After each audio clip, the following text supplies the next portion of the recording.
Hey y'all, I hope you're doing well.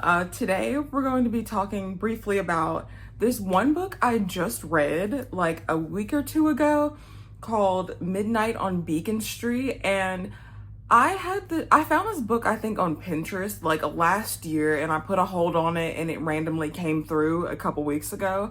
So by the time I got a hold on it, I'd completely forgotten like what the original plot was. Like I kind of had an idea, but then I read it, got into it, and then I liked it. And then imagine my shock when I go online and I find out that everyone else hated it. Dude, everyone hates this book. It has like a 2.8 rating on Goodreads, I think, and then a 3.3 on Audible, which we will get into because I think there is a reason for the discrepancy. But anyway, so Midnight on Beacon Street is a thriller horror about this babysitter who is with these two kids at their house one night when their mom goes out on a date or something like that. And it's all the things that happen throughout the night. And so the book starts off with someone being dead in the kitchen. And throughout the story, you find out how that person died in the kitchen. It introduces all these different characters. It's just like, it's all set in one night. Well, actually it's not, because it goes back and forth. So it's mainly the one Friday night. It's like October 15th, 1990 something. And, it goes back and forth between that night that the main girl is babysitting, and then it jumps back and forth between like back in the day when she was a kid and she was being babysat, and it goes back and forth between Ben, which is one of the kids she's babysitting. It goes back in time for him. So it's a lot of back and forth, and it's like, okay, this one thing is happening, and then now we're jumping back like 6 years ago to this other thing happening, right? I initially was drawn to this book because it has like that like 80s 90s thriller slasher vibe to it. Like it's, of course, it's a babysitter, home alone, young girl with kids trying to like fight for her life. So I really that's what drew me to it in the first place. And so overall, I would say I like it. I think I rated it like a 3.5, rounded up to a 4. And it does have those, like the way it starts off, it does have those vibes of like retro slasher, which I really like.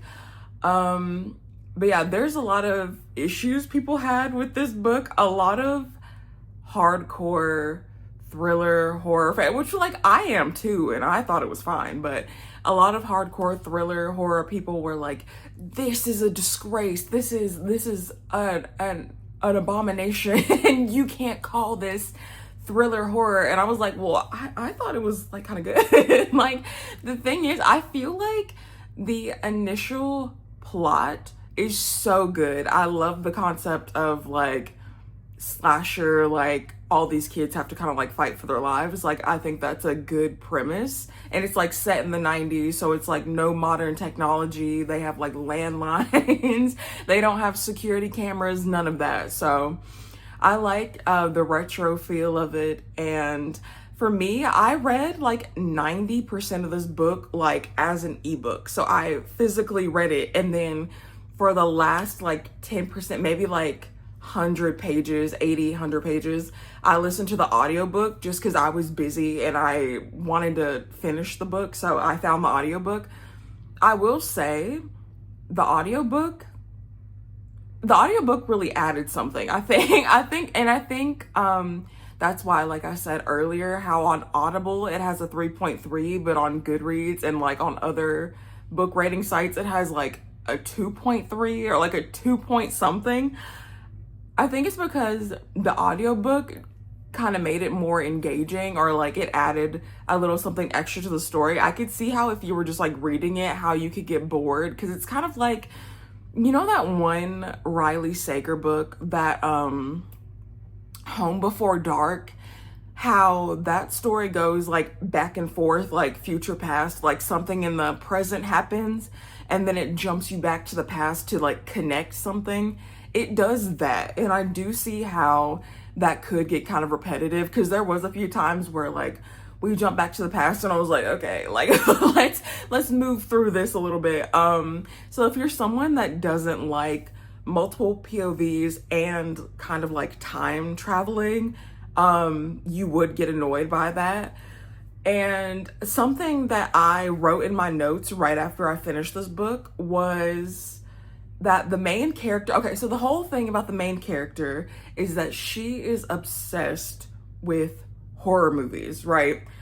And she has anxiety. Those are her two big things. She has anxiety and she's obsessed with horror movies.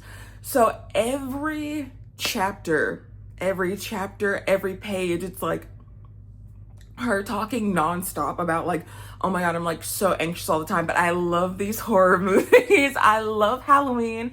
I love this movie and this movie. And she references the same like 5-6 movies the entire book. Like anytime anything happens, she'll be like, oh, this reminds me of that one scene of Halloween where this person did this. Like everything in her life, she ties it back to a horror movie.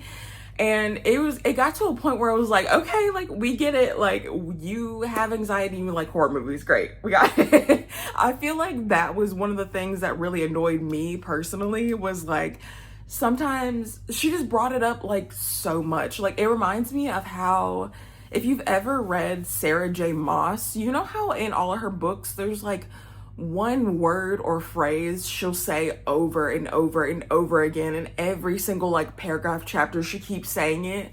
That's exactly how it felt with the anxiety and the horror movie thing. Like it just kept getting brought up even when it had nothing to do with anything. Like they would like order pizza to eat for dinner and she would be like, oh, this is like in that horror movie where all the kids ordered pizza.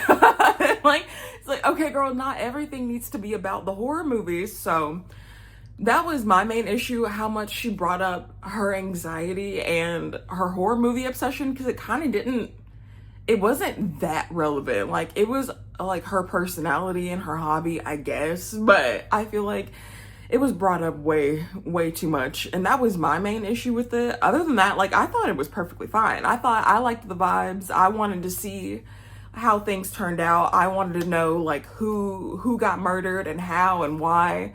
There is this subplot of like neighborhood chaos going on. There's like a cat burglar, so everybody's on edge because there's this guy going around breaking into everybody's houses. So there's like this whole other subplot that's happening at the same time too, that she's babysitting. So everyone's like, make sure you lock your doors because there's a maniac on the loose. And it's like, you can figure out pretty easily once you get into the book like who the person is. But even though it's really obvious who the person was, I still wanted to know more about it. Like, why did they do it? You know, all this type of stuff. Like, so even though the book, I think its biggest flaw was that it was highly repetitive, I was still interested enough to go through the whole book, which for me is saying a lot, because if I don't like a book, I will stop reading it. Like, I'm usually not someone to force myself to finish something unless it's something that's like so ridiculous that I'm like, I have to get to the bottom of this. Like that one, you know, that one book that was going around on TikTok about that girl who like falls in love with her door. She like, her door becomes like a person or something, and she like, it like protects her from her landlord trying to break into her house. Like, if it was something ridiculous, which I never read that, I just heard about it, but if it's something ridiculous like that, I would absolutely read it just to see what happens. But if it's something that's like actually like bad, like it's supposed to be a serious book and I don't like it, I'm not gonna finish it, okay? I get burnt out. That's how I get into like reading slumps or getting burnt out on reading, is if I try to force myself to read something that I don't want to read. So the fact that I was able to move through it, like it's a very short book too. So even if like, I don't know, even if you were like bored or like kind of annoyed, I feel like you could still finish it just to see what happens in the end. Just cause it was only like maybe 200 pages, like at the most. I think it was like 150 something, or I don't know. But yeah, I don't know. Overall, I did like the book. I think, like I said, the biggest flaw was that it was just really repetitive. If it was less, I'm so anxious, but I love horror movies. Like, I think the characters were good. One of the biggest complaints I saw, or I don't know if biggest, but I saw a few people say it, was that the characters didn't have any depth. Like, they were all one dimensional, and I disagree with that. Like, maybe the main character was kind of like, she could have had some more character development. She could have been less anxious at certain points, but like, I feel like the kids were really good for the situation that they're in. You find out a lot about these kids' like traumatic past, so I feel like the kids were really dimensional. The girl, there's like a 12-year-old girl named Mira, and I feel like she's spot on, like, traumatized 12-year-old girl. I don't know. I feel like Mira was portrayed well, so I don't understand the critique on that, because I don't know, I thought they were good. The main crew, at least the kids, I really liked the kids and the mom. There was this one guy, the main character has a boyfriend, and at one point, like, you meet the boyfriend's brother, and he's such a, like, he's like classic, cocky, annoying older brother, and his character description and presence was so spot on for a guy like that in real life that it actually annoyed me when I was reading, like, him talking and engaging with the other characters, because I've met guys that act like that. Like, for me, he was spot on. So I think the characters that are good are really good, and I don't think that they were flat and everybody was like one-dimensional and stayed the same the whole time. I think everybody held true to the type of character they were supposed to be. So yeah, that was just my quick little review. I just wanted to talk about it because I wasn't going to talk about it at first until I saw the reviews, and I was like, wait a minute, we're disagreeing. Like, and I remembered once I saw the 2.38 rating, that I saw that initially when I first found out about the book last year, but I still put a hold on it because I was like, well, the plot sounds good enough to me, so I want to read it for myself and see if it's really that bad. So if you are into thriller and horror, I would recommend it. I don't know, maybe temper your expectations and listen to the audiobook versus reading it. But I don't think it deserved a lot of the harsh criticism. Like, if you want to see some mess, go to the reviews for this book online and see what people are saying, because I don't know why people were so mad about it. Like, the way people were talking about this book is the way I talked about Survive the Night by Riley Sager. Like, to me, Survive the Night was offensive. To me, Survive the Night was like, Riley Sager really thought his audience was so stupid that it was like actually offensive reading it. I remember like getting really heated and mad reading it because it was so bad and it was so stupid. And I was like, do you really think your audience is gonna fall for this? And for me, I feel like Survive the Night had the opposite. Like, I remember reading Survive the Night. I read it like the week it came out because it was during the pandemic. So I was like, I might as well just read this. And I think it was because, conspiracy theory, I think it was because the books were all like, a lot of the reviews were from people who got like arcs of the book, you know? So I think maybe they were influenced by the free PR that they got and they were giving it good reviews, because that book was bad. I'm so sorry if you liked it. That book sucked. It did.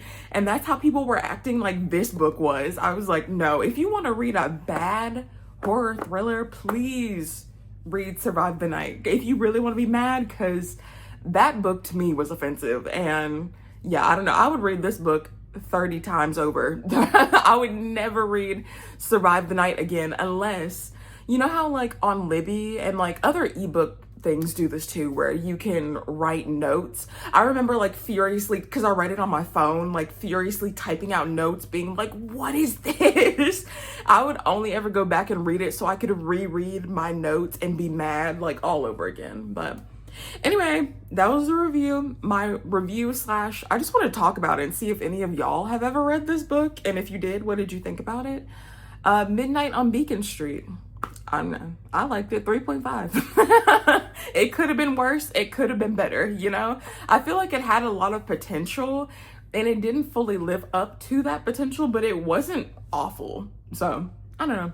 But that's all for me today. I hope you enjoyed the video. If you have read this book, please, please, please let me know what you thought. Because I feel like I'm in the minority right now and everybody was ready to like throw hands over this book. So anyway, yeah. Thank you so much for watching and I'll see you in the next one.